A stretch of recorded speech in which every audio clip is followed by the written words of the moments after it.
Terry, you're fading in and out on me. Yeah. No, I mean, up to that last show, I was basically uploading stuff, and then my rookie mistake, I forgot to post the pictures I had on the slides while he was talking. So if he's ever comes back, at least I'll have him saved and ready. Terry, I know. That's a rookie mistake. I know. It's not one I'm proud of, but I'll rebound from it, get him on the show after. Maybe he'll show some of the stakes he got. So it's something to look forward to. How did it feel interviewing a former Vanderbilt assistant coach? I felt great. Like I love all the coaches I've had, especially I think so far. I mean, I'm probably a little biased on this one, but I enjoyed the energy I got when I was interviewing Troy Calhoun from Air Force Academy. Fair, but he was a great guy. You could tell he means business and nothing but success for the program. And I look forward to see them succeed and hopes to see him make the jump to the FBS level to get that rivalry going again. He's a lifer. He ain't going nowhere. What's that? He's a lifer at Air Force. He ain't going nowhere. He's had no. I'm talking about Dan Jackson. Oh, Dan Jackson. Yeah, I think he's a lifer. He's not going to lose South Dakota State. No, I meant the school as a whole. Oh, well, I mean, they won a national championship the year before last. Yeah. I mean, 2 years ago they won it. Because I want to see that rivalry rekindle, because I don't think they're playing this year for a while. That's between them and North Dakota State. So in hopes that, rekindle that rivalry on the FBS level, that would be great. Yeah, I see what you're saying. Because he why not? he told you what the recipe is for them to move up. Mm-hmm. Get a G6 to play for a national championship. Yep. Which I'm surprised you didn't pick like UNLV or Hawaii for our topics this week, but that's another story. We'll get to them eventually. They're both going to be a problem. Oh yeah. But well, like my topic was, and it shows in the caption, I was picking 5 top Power 4 schools that were just one game for being bowl eligible, and my goal with this was to see. I know some of them got coaching changes, so will they do better or will they regress? And I kind of already have one in mind who I think is gonna go backwards, just because the system I'm sure that coach is going to bring in is going to take some time to get some traction going, for this particular school and to play into their strengths. Okay, I follow you. I follow you. But first, we got a bigger problem on our hands. Mm-hmm. So tell me what you think about these court cases that are allowing professional athletes. Well, I call them professional. What do you think about these court cases allowing these guys to come back for 5th years? I've always believed once you tried out on a professional level and you've competed on a professional level, whether you made the team or not, I think you should already be excluded. Like no longer valid. Right. Because it's not fair. So I don't have an issue with some of these guys going to court to get a 5th year, because some of these guys played 4 years in college and that's it. But their entire 4-year career, they were playing against 5th, 6th, 7th year guys their entire career because of COVID. Mm-hmm.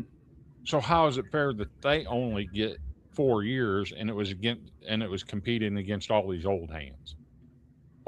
Why didn't the NCAA grandfather those guys in when they set the new 5-on-5 rule?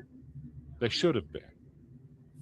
Well, if we're talking about COVID being in 2020, that means those guys would have graduated in 2024 or 2025, depending on what year. But I'm guessing what they're looking at, and this is at a freshman too, keep in mind. The rule was just voted on recently, and this was according to Coach Renner from Midwestern State. Mm-hmm. Because he's Division II, and they were waiting for Division I to vote on it. Mm-hmm. So that most likely, he said Division II usually follows suit. Yeah. So, but my point is, these guys played 4 years. So under the old rule, they've exhausted their eligibility. Mm-hmm. But they waited until those guys graduated to change the rule to 5 years and 5 seasons and 5 years. Yeah. So they played their entire career in college playing against 5th and 6th and 7th year seniors, but they don't get an opportunity to be that person. I think the NCAA made a mistake not grandfathering them in. Mm-hmm. And that would have fixed the entire problem. But now what we have happening is guys that have been through the draft process there's basketball players that have played in the summer league in the NBA. They've played in they've been to NFL football camps. There's some players that have played in NFL preseason games this weekend that are going to be in NCAA football practices next week because of these rulings. I think there's a problem with that. There is. I agree. It needs to not happen. So, because you take a chance. If you take a chance, it's a gamble. Okay, think about you're going to Vegas. You're gambling, whether it's slot machines, whatever. If you lose, you lose. You don't get that back. That should be applied here. You're taking a gamble to go professional in hopes to make millions. to progress your career. If it doesn't work out, guess what? Put that degree to work that you were going to college for. Yes, sir.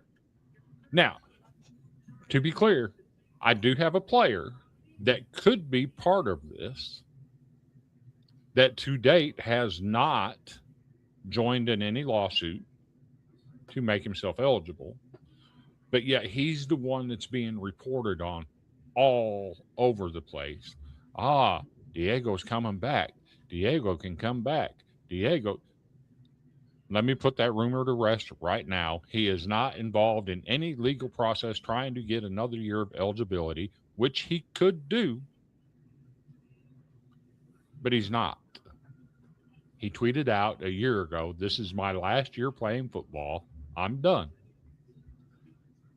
And to date, he's held that process. He went through rookie mini camp with the Ravens. Didn't cut it before the preseason training camp started.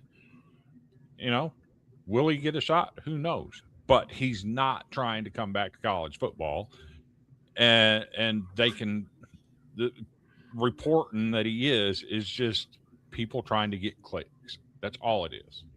I'm gonna do this real quick, just to have it on there from our good friend Jody. Yeah. See, Jody, yeah.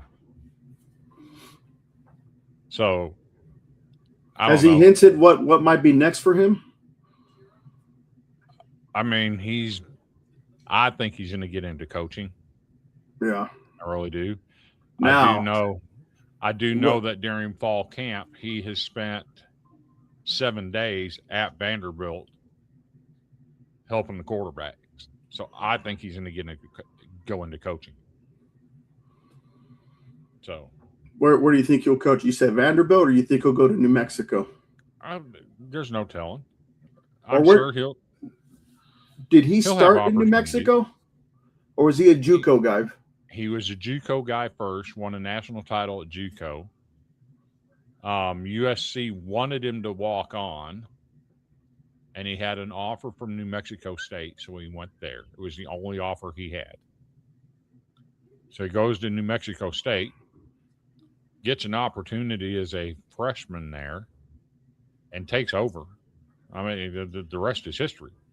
His second year at New Mexico State is the viral video clip where he threw an interception against Auburn, and the guy's running it back, and he picked the guy up from Auburn and body slammed him. I mean, he just picked him up and slammed him.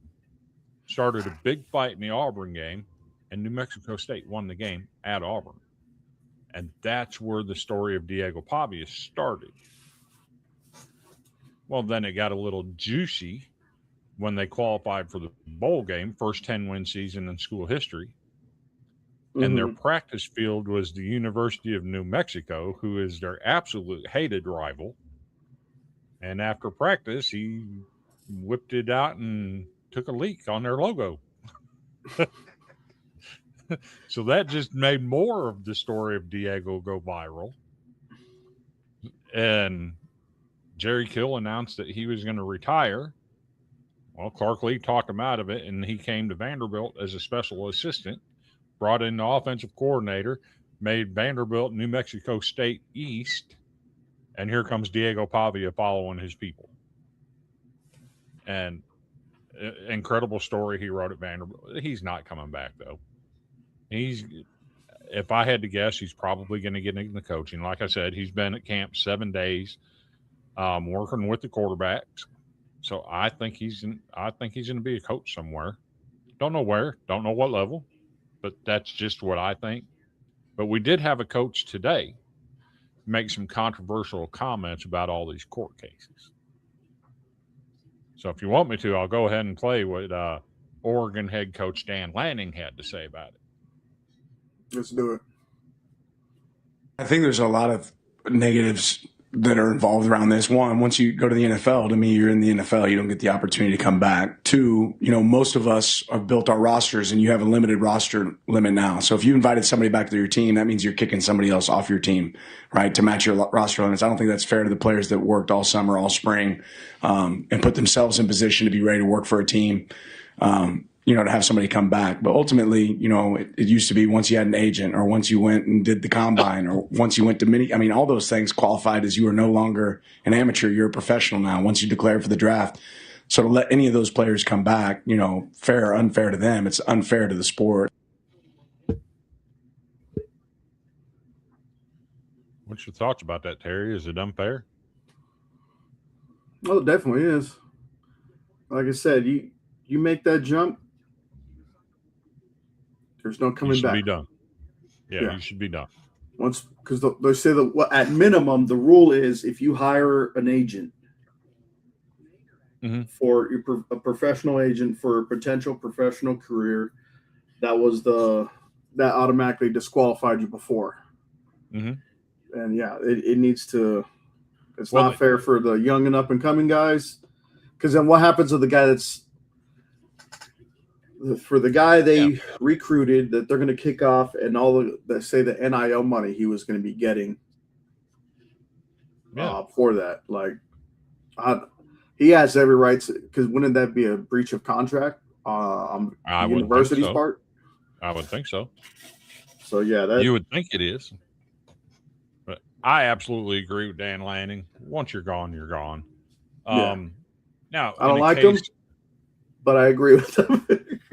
In a case like Arion Carter at Tennessee, okay, he put his name in the draft. He accepted a flight from an agent to go work out for his pre-draft workout. Mm-hmm. Realized he had an injury to his foot that needed treatment.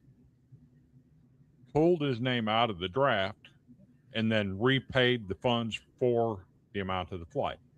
Archaic rule. But he broke the rule and accepted the free flight. So that rule needs to be done away with because you've got people making millions of dollars to play college football now. That rule needs to be done. But he broke the rule, so they suspended him for 2 games. I get it why they did it because it's black and white. He broke the rule, but it's an archaic rule that needs to be done away with. Mm-hmm. If you pay back that flight, you shouldn't get in trouble for it, especially if you pull your name out of the draft. Yeah. So I agree with Arion Carter on it. It's dumb that he's suspended, but that point is he broke a rule, an existing rule. The rule needs to be changed. Agreed. But if you weren't aware, there's 3 active court cases right now.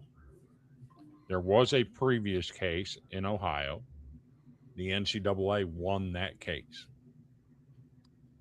The case in Colorado was filed in federal court, and initially they granted the 5th year to the players that were involved in that.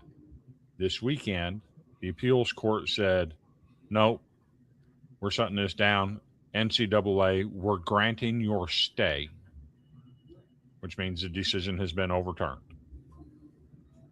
Or they put a hold on that decision until it goes forward in court. They don't grant a stay unless you can win the case on legal grounds. So they granted the stay. The other 2 cases are both state cases. One's in Louisiana, one's in Kentucky. The Louisiana case goes to appeals court on August 31st. That's the date to look at and what happens there. I think the NCAA wins that case. And I also think they win the case when it goes to appeals in Kentucky because they've already won a state case in Ohio on this matter. So, in my opinion, legal precedent has already been set in another state. So I feel like the NCAA is going to win. I just don't see. There are some situations where I think some of these guys should have been granted a 5th year. But once you've participated in an NFL camp or the NBA combine I shouldn't say the NBA combine, the NBA draft, the NFL draft, NFL camp, playing in NBA summer leagues, I think you should be done. I think you should be done. Credit to the baseball world where this stuff isn't happening. So that's my We thoughts. hope it doesn't make its way over there because Right. it could spread like a virus because they were already doing Oh. it in basketball. The whole world's on fire if this makes it to hockey. Okay. So hear me out. Let it come to baseball. Let it come to baseball. You know why? What's that? The best shortstop in major leagues, Dansby Swanson. He played 3 years of college baseball. He's still got 2 years of eligibility left. Okay. You take all those guys, Kumar Rocker, Jack Leiter, Dansby Swanson. Hell, even the Atlanta Braves player right now, Yastrzemski, he only played 3 years. Okay. Come on home, boys. Come on home. Let's give it a 2-year run. Y'all come play. Y'all come to Nashville. Let's do this. I mean, let's say if they were crazy enough to do that. I mean, the school had to fork out a lot of money to cover the same paycheck that MLB was giving them. Or Kyle Wright, who absolutely won a World Series for the Braves, getting up on the stage, and him and Dansby Swanson taking the orange Gatorade and throwing it away. We don't do orange. No, we ain't drinking no orange Gatorade. They might do it for free. Yeah, they won, yeah. But So, how was the trip, by the way? didn't How go. was you didn't go? Nope. Oh, Ended up working yesterday, and no, we're not doing this. So we didn't go. how far is the drive one way? 2 hours. Oh, okay, not too bad. So no, we didn't go. We It's decided like here from here to Midland for us. It's all back highway roads. So we promised some guys some schedule reviews. Yes, we did. Do you want to kick that off, or do you want to keep talking about the upcoming season? Oh, that's another topic I want to hit. All right, we'll do that first before we do the schedules. What is week 0?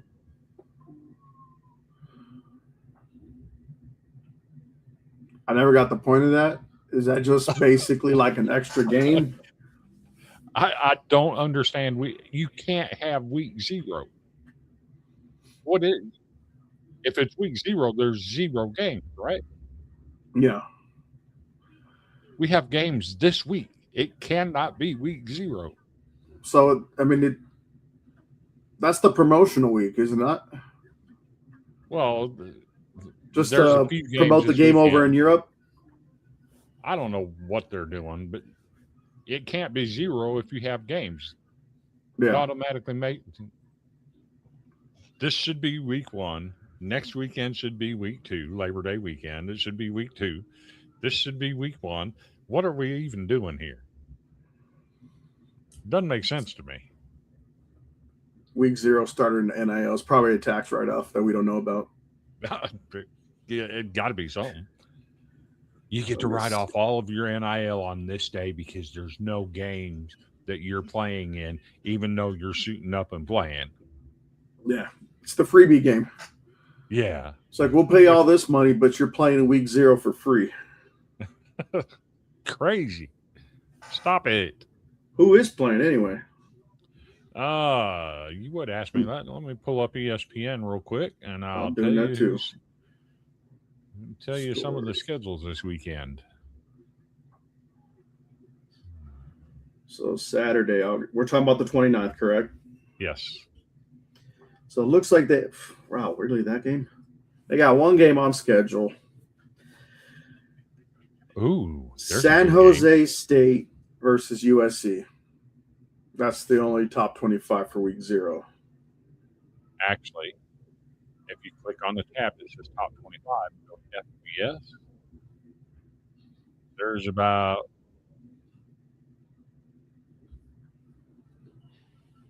8 games on Saturday. And none of them, honestly, are really appealing. Okay, I'll take that back. The one that kind of gets me is the for some reason Memphis UNLV seems like it'll be entertaining. There's 3 big ones. Yeah. North Carolina, Stanford? North Carolina, TCU. Mm-hmm. North Carolina State, Virginia. That should be a really good one. Jacksonville State at North Dakota State. Welcome to the FBS. That's got some juice written on it. I don't think Memphis UNLV is going to be any contest. I think UNLV just boat races them. They only got them favored by 5.5, according to ESPN. Same with Stanford and Hawaii. They got Stanford as a 5.5 favorite as well. Hawaii's beating them. I picked Stanford in that one. You're crazy. You just wait. You just wait until I tell Cam and Brandon. That you picked freaking Stanford, one of the worst P4 It's not like I like Stanford. I just think they're going to win this game, one of their few wins. Oh man, I'm rooting for Hawaii, but if anything, I know when I've rooted against Stanford to lose in the past, they've always kind of bit me in the rear with that. I think you're crazy. I think Hawaii gets them. Fridays. The job Timmy Chang is doing at Hawaii is next level. Oh yeah, hopefully I can reach out to him. I actually got an email from Coach Jackson today. Said about put me in for a good word, if possible, with Coach Eck.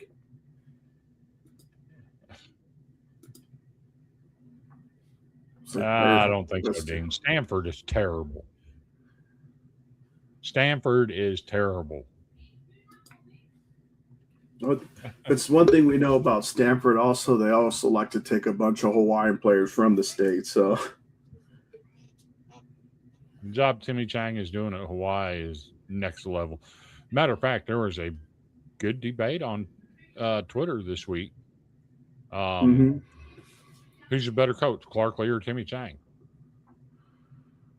I have to go with head-to-head results. Dean. What? Dean. Hawaii is actually one of the favorites to be the G6 playoff team.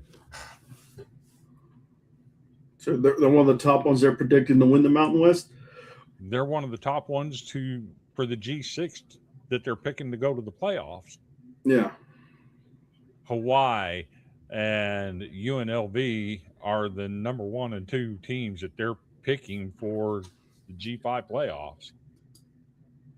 Thank you, Dean. Appreciate that. It was a blast.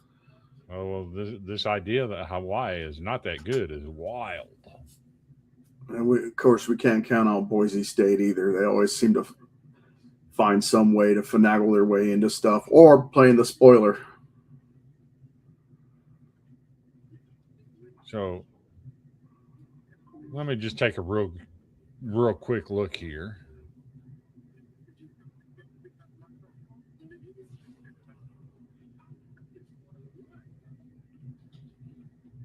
Memphis just got a new coach, correct? Yes. And they got who? Was it Tulane's coach? Or I don't remember who they got. Hawaii went 9-4 last year. Hawaii went 9-4 last year. So this idea that Hawaii is not very good, that just blows my mind. Well, hopefully if he's still watching, he'll give his reasoning for it. And they beat Stanford last year.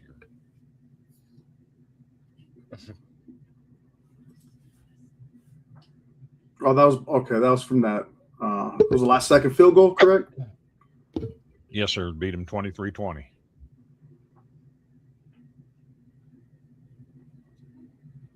Those will be fun though. I wonder where this one's at though. Where they're going to play at for the TCU and North Carolina. Okay, that's the one. So that's the game they're playing in Ireland. TCU and Tar Heels. Group of 6 betting preview. Back Hawaii, Liberty, and UNLV. Fade on James Madison and Boise State. Hawaii is not very good. We're going to preview a couple teams here real quick that are not going to be very good. So we decided to do this in alphabetical order. What's that? Hawaii is picked as one of the favorites to go to the playoff.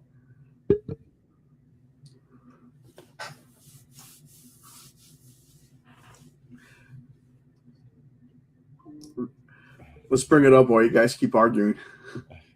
I don't know what he's watching. Hawaii is picked as one of the favorites to go to the playoffs for the G6.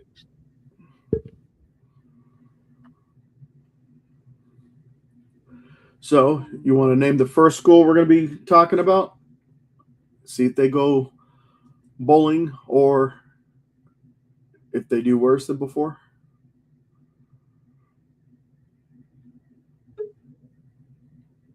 I mean, yeah, we'll take it up alphabetical order. Mm-hmm. Tell everybody the teams you got and why you picked them. So I picked all these teams because each of their record, they have one thing in common. Each of their 2025 records were 5-7. So they were one game away from going bowling in any kind of bowl game. So what I want to see is looking at their schedule. You know, some of them had coaching changes as well as,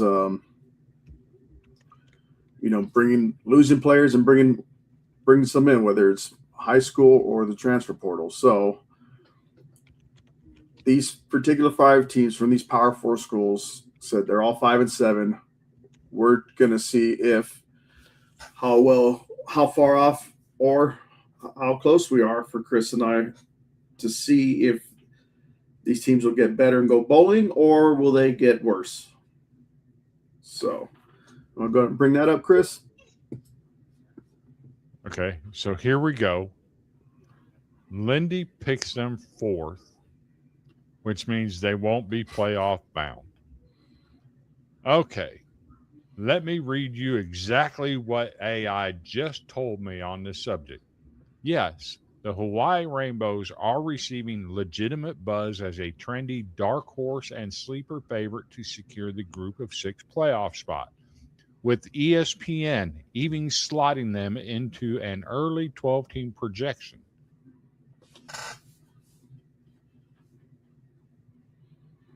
Even ESPN is telling you that Hawaii is a sleeper to get to the playoffs. I don't know what else to tell you. They're pretty damn good. Tag some Hawaii fans. Let's get them in here.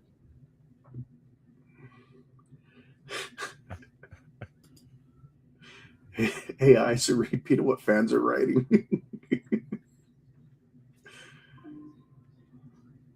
Okay, I will say this for Dean right now. I know he's doing this because, and Dean, if you're listening, it's because Kelvin is always talking, so you're not getting this chance now. So go ahead and let out your frustrations on the comment section on this show. And tell Kelvin to lay off the Sprite. According to Hero Sports, the top 10 college football playoff sleepers in the G6. Number 1, Memphis. Number 2, Hawaii. Number 3, USF. Number 4, Texas State. Number 5, Fresno State. Number 6, Air Force. Number 7, Delaware. Number 8, Marshall. Number 9, Toledo. Number 10, Louisiana. That's according to Hero Sports. Louisiana, like Louisiana Tech? No, Louisiana. Well, which one? The Raging Cajuns? Which one joined the Mountain West? or Pac-12? Give me just a minute.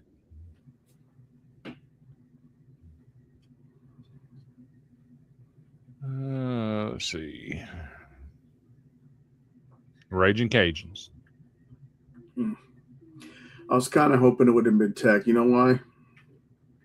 We could have had a Bulldog Cup between Fresno State and Louisiana Tech to have a big Bulldog trophy.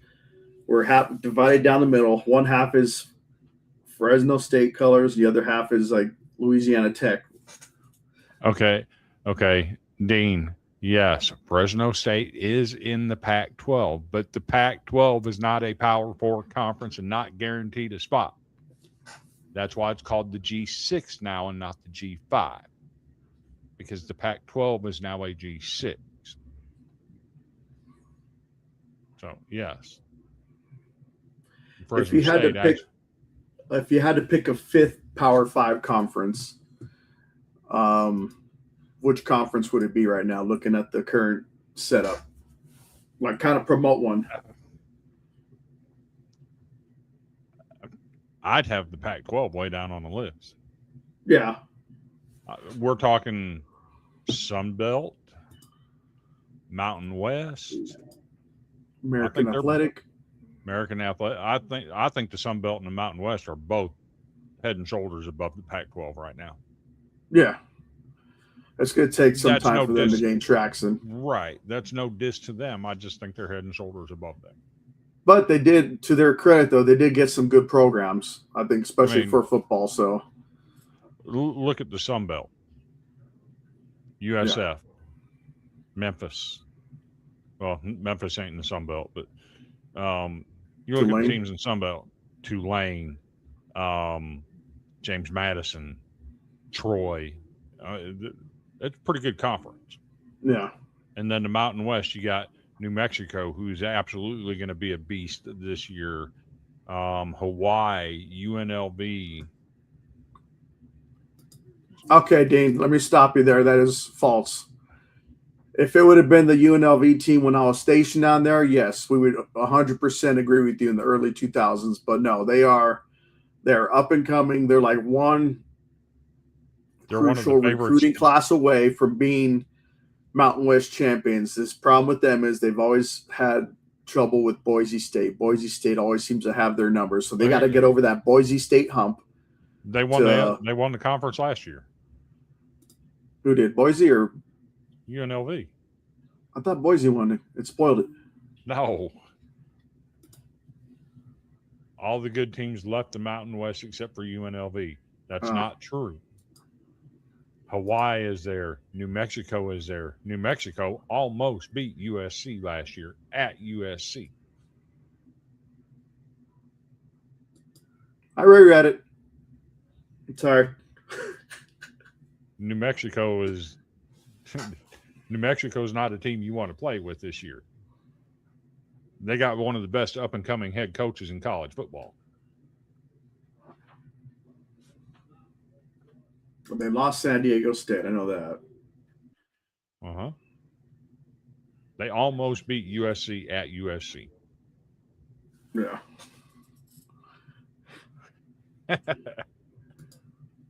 Well, those to get me riled. I get it. I do the same thing on his show with Kelvin. I'm always giving Kelvin crap. Oh, yeah. But I love those guys over there. You know what's going to be funny, though? With all these Iowa Hawkeye guys. I asked a question on your show about Carroll High and Kemper, and he said, yeah, we have some commits from that area. To think that Dan Jackson and South Dakota State is going to walk into the heartland of Iowa and take some of the best players in the state out of there and put them and take them to South Dakota State is going to be the absolute funniest thing that will ever happen. Especially if Iowa or Iowa State can't get them, or Northern Iowa. They're already committed to South Dakota State. Yeah. My show needs more controversy. Yeah, we'll bring it. We can work on that. Bet. We'll bring it. I'll be there tonight. So let's go ahead and knock this off.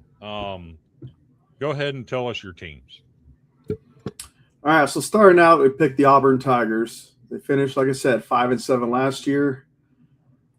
They still got the same coach. I'm not sure how well they did as far as. No, they don't. Huh? No, they don't. No. I'm not sure if they did. Yeah, they got a new head coach. Okay, who'd they get? Hugh Freeze is gone, and they brought in Alex Golesh from South Florida. From where? South Florida, you said? Yes. A team that was in the thick of the G5 playoff run last year. Yeah. Can't even see. Hold on, I got to take this off now. So my picture, I can't even see the bottom half of my schedule. You're only missing 2 games. Yeah. And I know one's Alabama, and who was the other one before Alabama? The Samford Bulldogs. Oh, okay, yeah. Now they're going to go 1-1 there. So tell me who you picked. Well, you have them at what? Because I can't even see all yours either. I have them starting at 5-0. Really?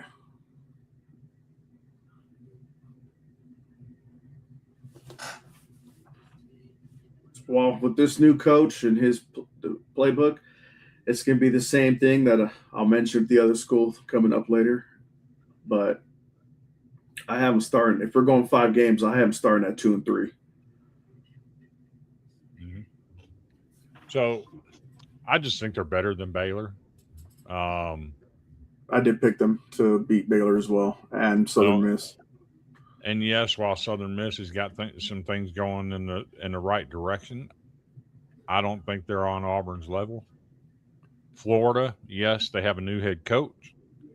I'm not sold on John Summerall getting the job done there in year 1.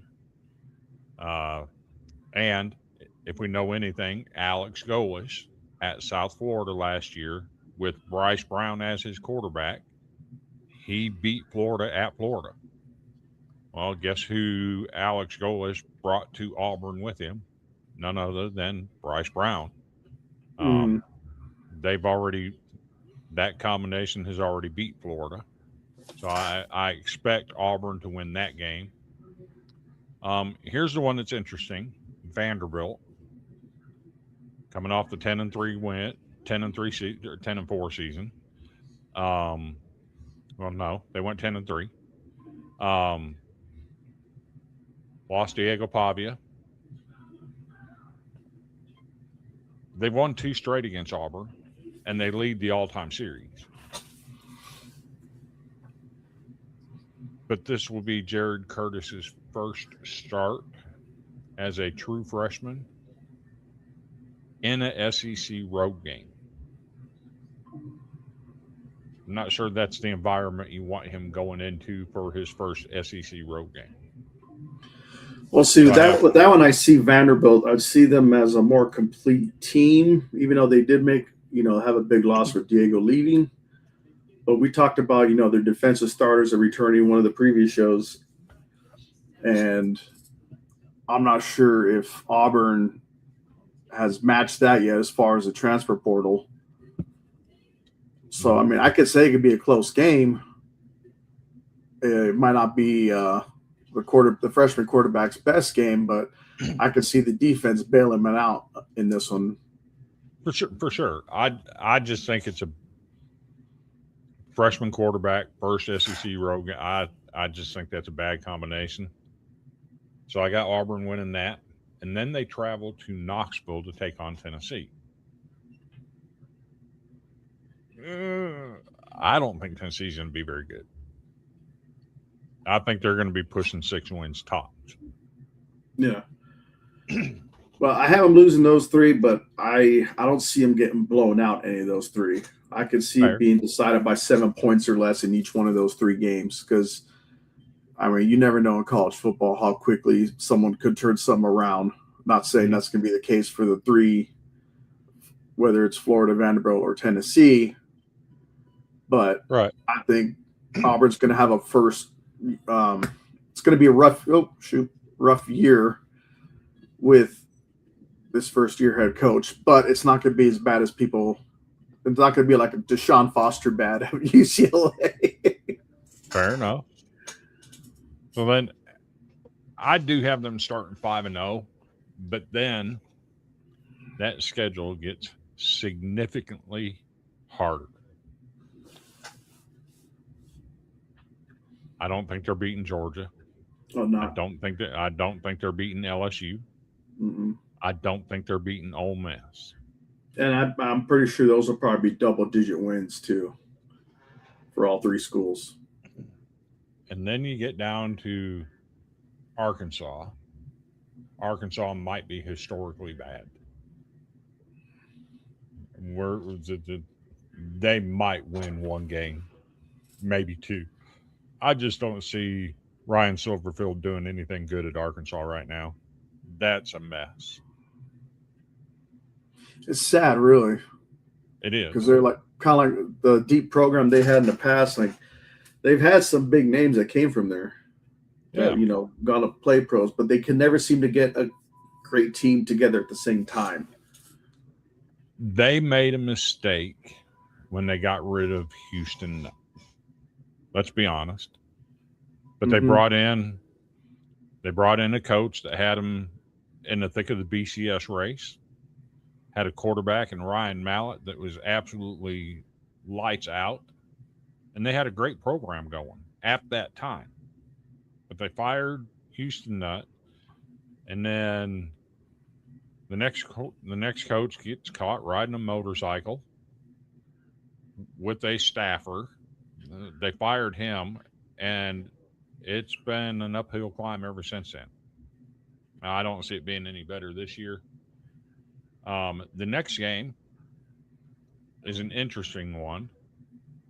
I have Auburn losing at Mississippi State. You have them winning. I think Mississippi State might be the most improved team in the SEC. I actually have them going 9-3. Because they can score with anybody in the country. They're going to put up 40 points a game.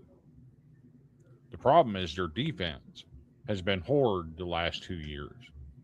Well, they just brought in a new defensive coordinator that's not so new to the program. He's been there before under Mike Leach, and they had a pretty nasty defense under him. That's Zach Arnett.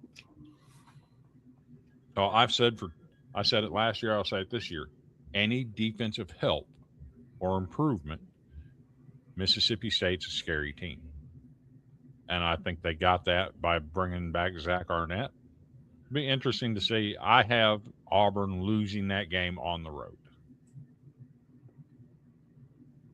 Well, I mean, let's And then, find of out course- and see. Well, at least we're not far off, though, with our predictions. Right. And then, of course, I have them losing against Alabama, Yeah. at Tuscaloosa. So I have them with 5 losses. I have them going 7-5. See, and then the dyslexia kicks in, and boom, now you got my record. It's 5-7. Interesting thoughts there on that. Where we're different is the Vanderbilt and Tennessee games and Florida. Yeah. That's the major difference. And, of course, the Mississippi State. Right. All SEC But games. I would expect them to be a little bit more contenders next year once they get settled in the groove with this new system that the coach is bringing in. And who knows, probably get more recruits. That's a fair discussion to have. Yeah. If we're being honest. But we'll have to do that after National Signing Day. Okay. You ready to move on to the next one? Yeah. So, once again, folks, every team's 5-7.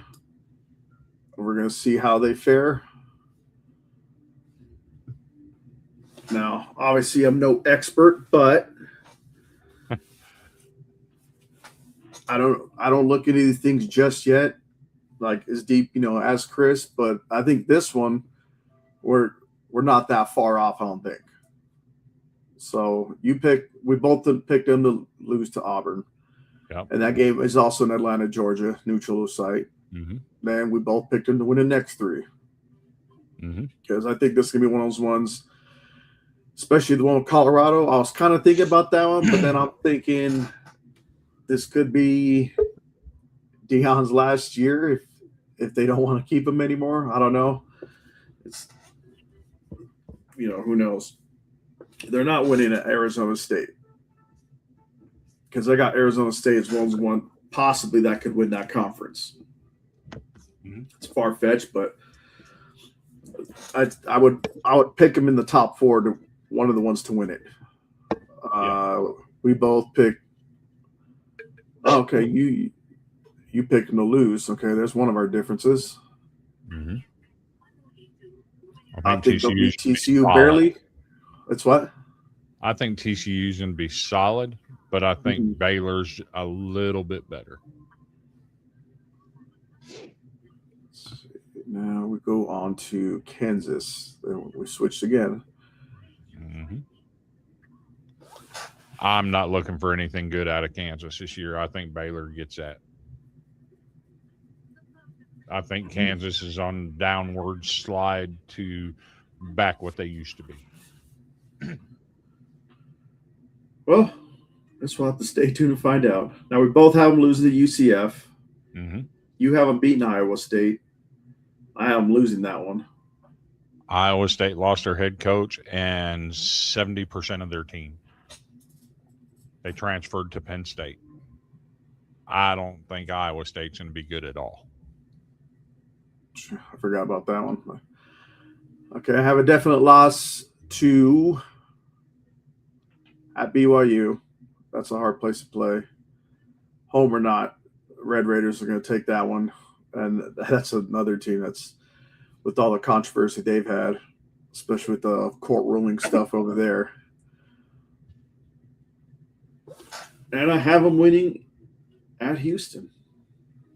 I have Houston one of that. Houston is another one of those teams that is in the conversation of a G6 playoff bid. So overall, you had them at 1, 2, 3. You got them winning 4 games. Yes. And I have them at 5. So we're not that far off. I think this is the year Dave Aranda loses his job. For Baylor? Yes. All right, now,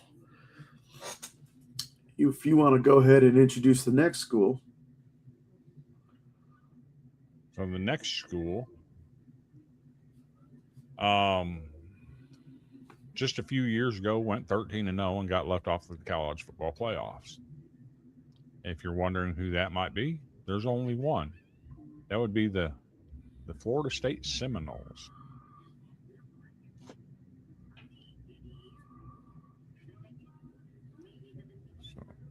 All right, so that was still crazy.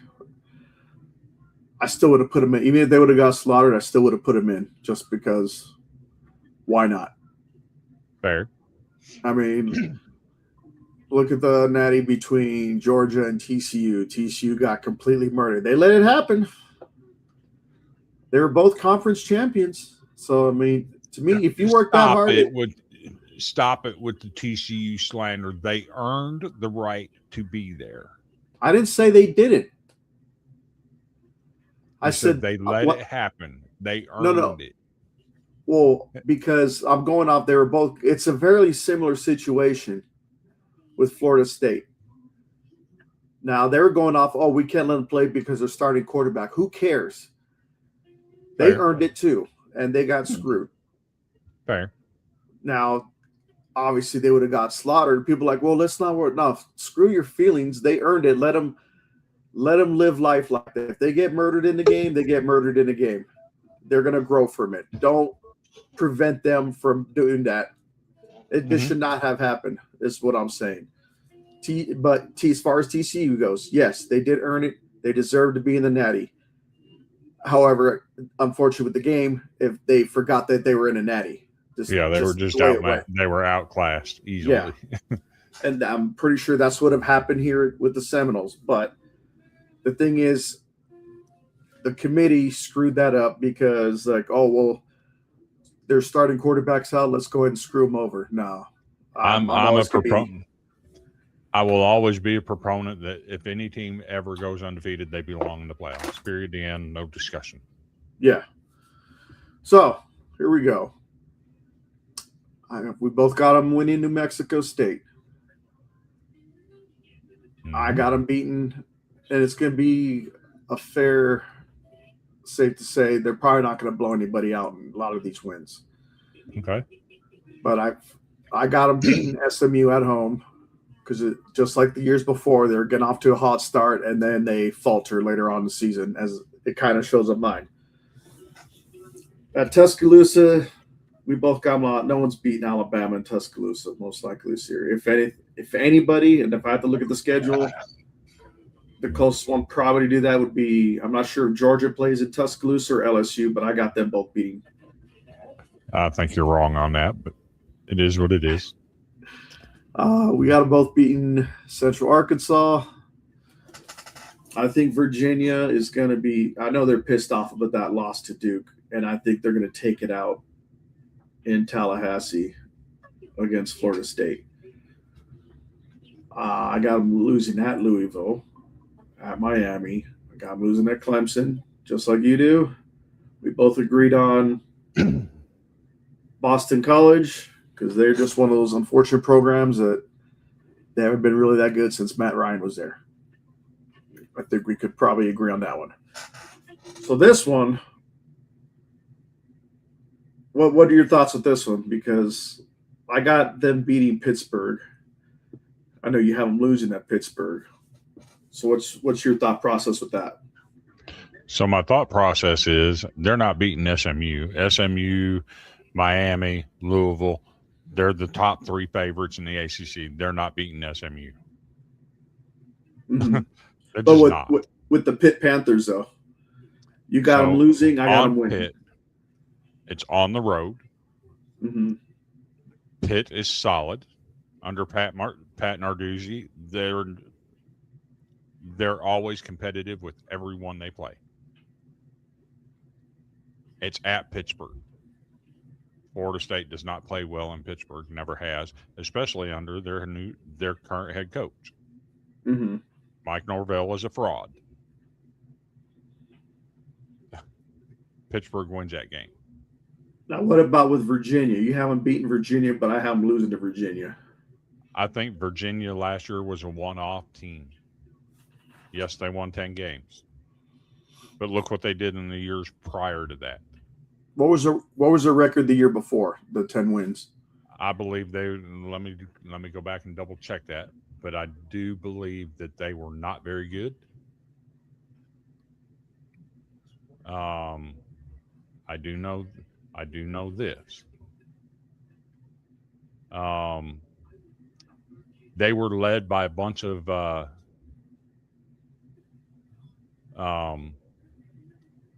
fifth and sixth year guys last year, and those guys are all gone. So let's go back. They won 10 games last year. We're in discussion for a playoff, but let's go back to 2024 and take a look at what they did. 2024, they went 5-7. That 10-2, that 10-2, that 10-3 came out of nowhere, and it had a lot to do with it would have been a senior year for a player that had been unfortunately unalived in a vicious shooting that took place on campus. Several of their players were on the team bus when that happened. And I think it was a rallying cry last year. All those guys are gone. I don't think there's any way they come close to replicating that. Well, I think it was a one-off season. I guess time will tell with that game. Let's see. Now we pick up where we both got them losing to NC State. And then here's another difference. We got so who won that game last year in the Swamp? I don't even know because it was not on my radar. So I got them winning in Tallahassee.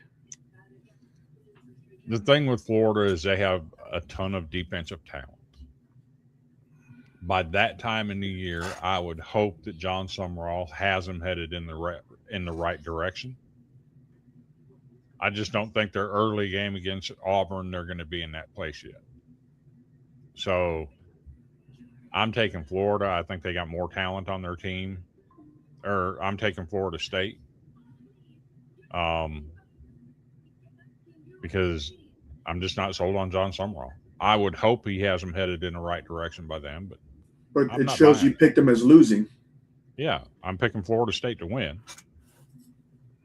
I don't think John Summerall is going to get it done at Florida in year one. I think he'll have them headed in the right direction. They do have defensive talent, but make no mistake, there's talent at Florida State too. They just have a fraud for a head coach. I think Mike Norvell loses his job this year. And that's after losing to Florida. Absolutely. Okay. Because like at first it sounded like you saying Florida, the Gators were going to lose. I'm like, well, you picked them to win. That's what it was sounding like for me initially at first. So we look at the overall record here. I did pick Florida to win.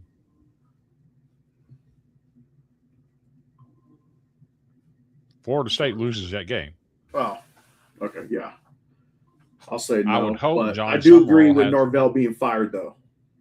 I would hope Summerall has Florida going in the right direction at that time. Yeah. But like this one, we're actually not far off either. You got them at 5-7. I got them at 6-6. So I mean, not too bad. And that Clemson game, that's another difference. I think Clemson is on a downhill spiral. We'll find out, but I think Clemson's going to have their way with them, honestly. It's going to be like one of those games to where Clemson's rebounding. Who's their running back? That I don't know. See what I'm saying? I think Clemson's on a downhill slide. Yeah. All right, so next we're going into the world of Kentucky. This is one of the ones I think they're going to regress badly. And I think, yeah, it looks like you and I are exactly right or picked the exact same ones. As you know, they just hired former Oregon offensive coordinator. What's his name? Remind me. Will Stein. Yeah, Will Stein. I know it was Stein. I just didn't know his first name. So, yeah, they're going to beat Youngstown. That should be a fairly easy one. And I don't think it's going to be easy either because Youngstown State was in the FCS playoffs last year. It's not going to be an easy win. Yeah. And then I have them beaten, just like you, South Alabama, but everyone else, and they got kind of a tough schedule. That's what I'm looking at is where do you find the wins at? Yeah, weeks 1 through 4. That's it.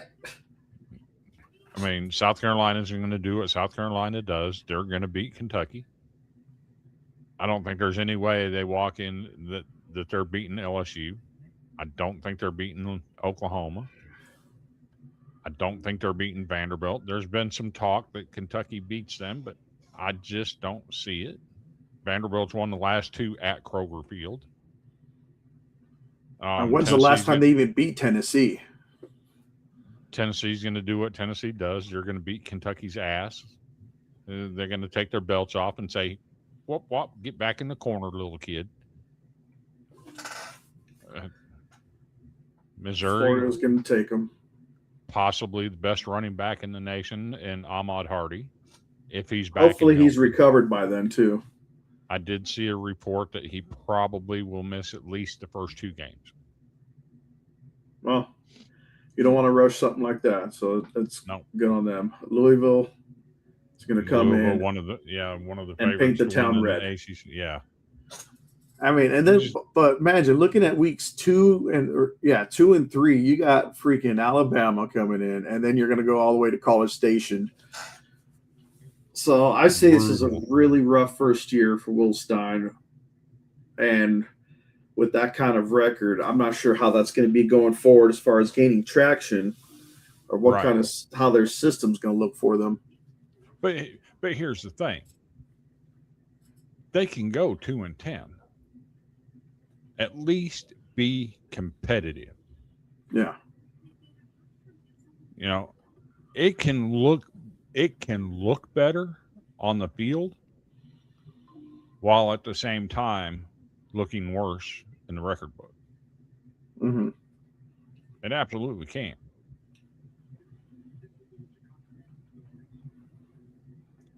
So it's wild. I just don't see where they're going to get the wins at. No. That's a brutal schedule. Brutal schedule for a first-year coach out of Oregon coming in to take over the reins. But while we're at it, let me pick on Kentucky a little bit, right? Yeah. If you're a Wildcat fan, how does it make you feel that you have a University of Louisville graduate as your head coach, who has hired a University of Louisville graduate as his director of football operations?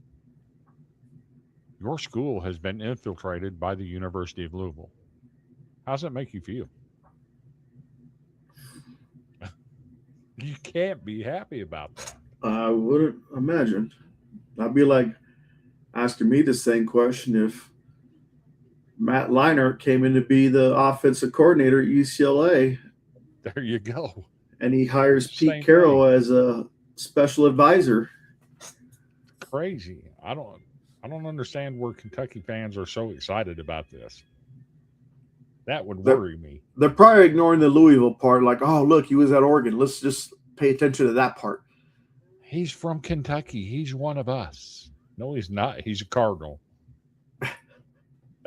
Well, they're right. He is from the state of Kentucky, where Louisville is located. So, right. Finally, we have a team from the Big Ten. Missed one game as usual. The Rutgers Scarlet Knights. Mm-hmm.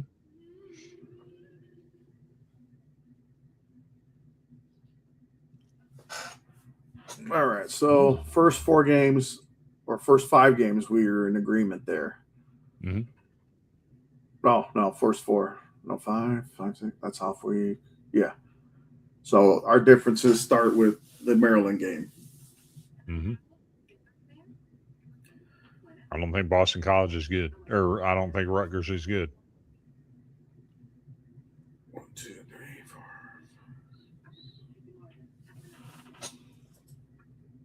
4. That's another one. Once you get to the Indiana game, where are the wins going to come?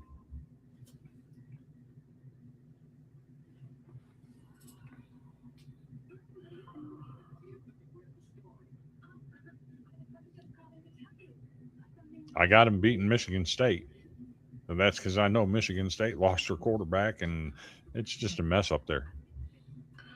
Well, see, I got him beating Michigan because that whole mess with Michigan, with the whole coaching, the scandal thing, I'm thinking there's going to be – I'm not sure how well Michigan will do this year just based on that fact and that whole mess and all the bad publicity that happened, how they fired a coach that I guess now it seems like they're saying he's innocent now.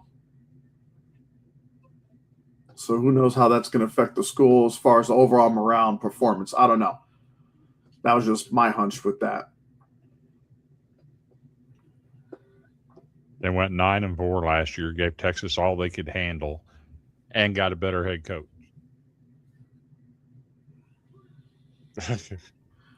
Michigan's going to be a problem. So and they did that with a true freshman quarterback.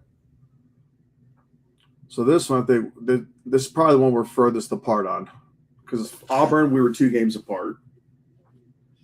So this one, I actually have them going 7-5, and you have them going 4-8. Yep. So I mean, it's just time to tell. But overall, we were pretty much in agreement. Like, I mean, we're dead on with Kentucky as far as our predictions. What path we were going with that. But yeah, those are the 5 teams. So I got 2 of them going bowling and just one. Well, Kentucky's gonna take a big step back for a while. I just don't know where the wins are going to come for Rutgers. I don't think they're beating Maryland. Maryland's a better program right now than they are. And then you go to Northwestern and that beautiful $1 billion facility that they're opening up. Then you get a Michigan coming off a 9-4 with a brand new head coach that is better than the coach they had. I think Wisconsin starts to turn it around this year, but I don't see them going into Camp Randall and watching those fans jump around and getting the job done. Then you got Nebraska, and then you got Penn State. I don't know where the wins come from. Well, this time will tell.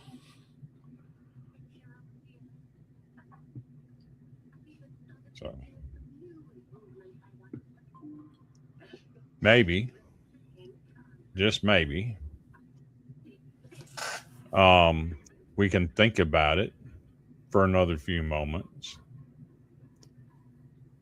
while we sample our cocaine coffee.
He's hiding. But, folks, if you want to take care of your game day needs to prepare yourself for the tailgating that you're going to do at your favorite school, start your Saturday off right while you're watching your favorite podcasts like Sports Empire or Villains on repeat or Football Frame of Mind.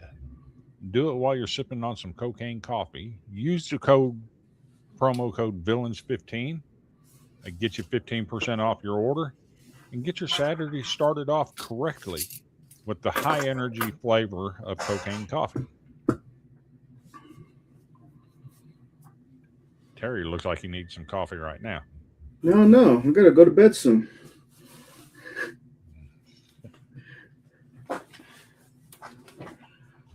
That's how they run and bring the dog in. I got you. Because it's like 100 still degrees over here at 7 o'clock at night. Brutal. Yeah. Brutal. Especially for a chocolate lab. Yeah. So what do you think? I think you have an announcement to make about as far as next week's guest. I do. Did you want to pull up that picture you sent me? We are lucky enough in the state of Tennessee high school football history. There's only been 6 players that have had 3,000 yards of total offense. Only 6. Last year, had a young man that was a sophomore in high school accomplish that feat with 2,900 yards rushing and a little over 100 yards receiving. They kicked off their football season on Friday night. They got a big 48-14 win over a team that was supposed to be competitive with them. This young man had 11 carries for 201 yards and 3 touchdowns. He's off to doing the same things this year as he did last year. He was also nominated for Mr. Football last year in the state of Tennessee. That was ultimately won by Ty Simpson's younger brother, Graham Simpson. So no slack there because he lost that, didn't win the award. That's some pretty good competition. But was nominated for Mr. Football last year. We will have none other than Forest High School running back out of Chapel Hill, Tennessee, Quincy Mitchell, on for an interview. This will be my 3rd time getting to interview him. Absolutely dynamic young man. I'm sure you'll enjoy listening to him and his travel in football. This will actually be my first time meeting him. I think I commented on one of the shows that he was on. Yep. But actually doing the interview with Chris to meet him, this will be my first time. So I'm absolutely thrilled to have him back on. Like I said, this will be my 3rd time getting to talk to him. Absolutely dynamic young man, even better family. And, off to another great start this year. So excited to get that underway next week. Next Sunday night, 6 p.m. Central Time. So we working. Also next Saturday, I will be attending Door Jam. And I'm going to go ahead and do this because I haven't done it to Terry yet. I'm going to be so excited to go to Door Jam. I might do a little bit of this.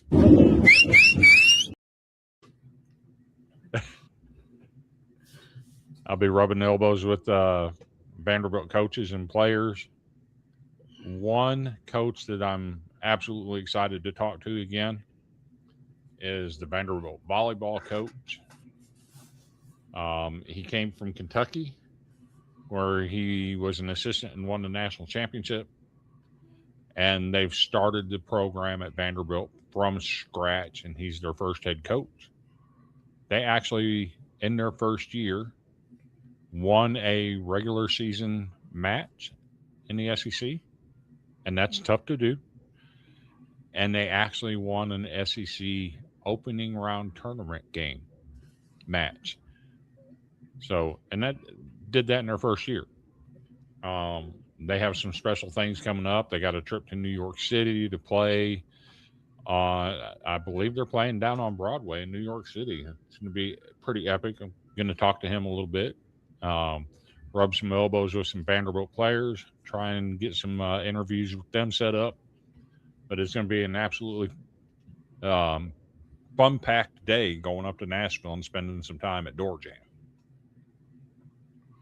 It does sound like a blast. Oh, it's fun. I love going up there. So it is an annual thing, you were saying? Yes. You get to meet all the teams and players, and they have like games and stuff and giveaways. How many? How much would it cost to attend an event like that? Oh, it's open to the public, free. Oh. Actually, 2 years ago, I went up there, and I was given this hardcover book by a former player. Gave it to me. It says Commodore Centennial celebrating 100 years of Vanderbilt Stadium. So, always neat to get stuff like that. Yeah. So, well, yeah, looks as far as Quincy Mitchell goes, we won't really have any interviews until October 4th, where we go back into the world of baseball momentarily for your request there with Coach Hanna's from South Florida baseball. So get your football talk ready, because we're going to be doing a lot of it. We're going to be doing game reviews. We'll probably have a few co-network guests come on and join us. See how that goes. You know, we're going to play around and do some things. Sounds good. Let's bring it on. So, I don't know about you, Terry, but I got NFL football coming on tonight. If all hearts and minds are clear, we're going to go ahead and wrap this up. What do you say?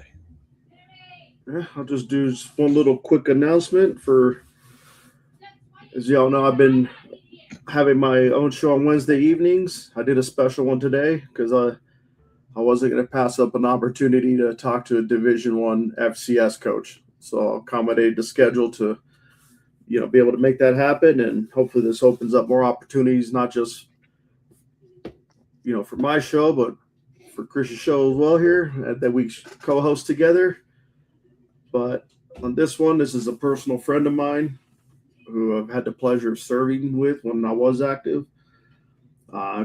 This Wednesday, August 26th, we have a Colonel Brandon Sakura, who, if you don't know about him, he was an Air Force Academy football player, talking like big hoss, edge rusher. We're talking like 6'4", 275. And he didn't weigh much less when he became active duty, but he's a full bird colonel now. We'll talk about his time playing under Coach Fisher DeBerry at Air Force Academy and how he transitioned there to active duty military life. And I know he's close to calling it quits and start the next chapter in his life. So we'll go over all that this Wednesday if all goes well. So that's it for me. Go ahead, Chris. All right. Well, all hearts and minds are clear. We'll be back on the same great channels, same great social media sites, YouTube, Twitter, and Facebook. We are the Sports Empire Podcast. And since Terry has cleared his mind, I'll just let you know I'm on my way to the couch to watch the Tennessee Titans play some NFL football tonight. Y'all have a great week. We'll see you next week.